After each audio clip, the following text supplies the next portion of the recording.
2 3 4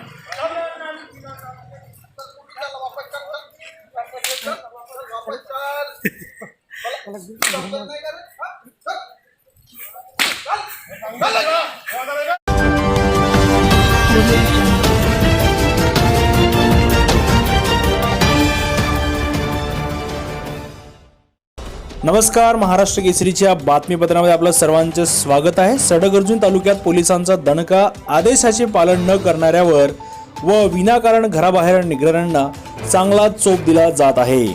राज्यात कोरोनाची लागण झाल्याचा आकडा वाढत चालला आहे। अशात गर्दी करू नका, गर्दीत जाऊ नका असे आवाहन केल्यानंतर देखील नागरिक ऐकत नसल्याने राज्य सरकारने अखेर संचारबंदी केली आहे। राज्यात मंगळवारी कोरोना बाधित रुग्णांचा आकडा 107 वर पोहोचला असून 4 जणांना आपला जीव गमावा लागला आहे। अशात पोलीस विभागाचे हात मोकळे करण्यात आले आहेत।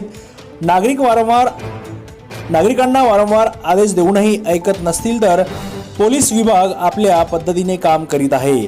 आज दुपारी गोंदिया जिल्ह्यातील तालुका सडक-अर्जुन अंतर्गत येणाऱ्या सेंडा चौकात पोलीस विभागाची 360 ची टीम जवळपास 10 जवान उपस्थित होते। यावेळी पोलीस विभागाने गोंदिया ते कोहमार या मार्गावर फिरणाऱ्यांना विचारपूस करून विनाकारण रस्त्यावर फिरणाऱ्यांना चांगला चोप दिला आहे। एकंदरीत हा शेवटचा मार्ग उरला आहे, त्यामुळे नागरिकांच्या सुरक्षेसाठी ही टोकाची भूमिका पोलीस विभागाला घ्यावी लागत आहे। तालुक्यातील भाजी मंडई, किराणा दुकान, दवाई दुकान, बँक अशा अत्यावश्यक सेवा चालू आहेत। विनाकामाने बाहेर फिरणाऱ्यांना दांड्याने चांगला चोप दिला जात आहे। तालुक्यातील नागरिकांच्या सुरक्षेसाठी डॉक्टर्स काम करीत आहेत।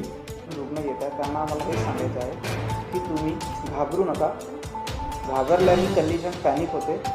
आणि माझं सर्वात मेन गोष्ट आहे की तुम्ही गर्दी करू नका।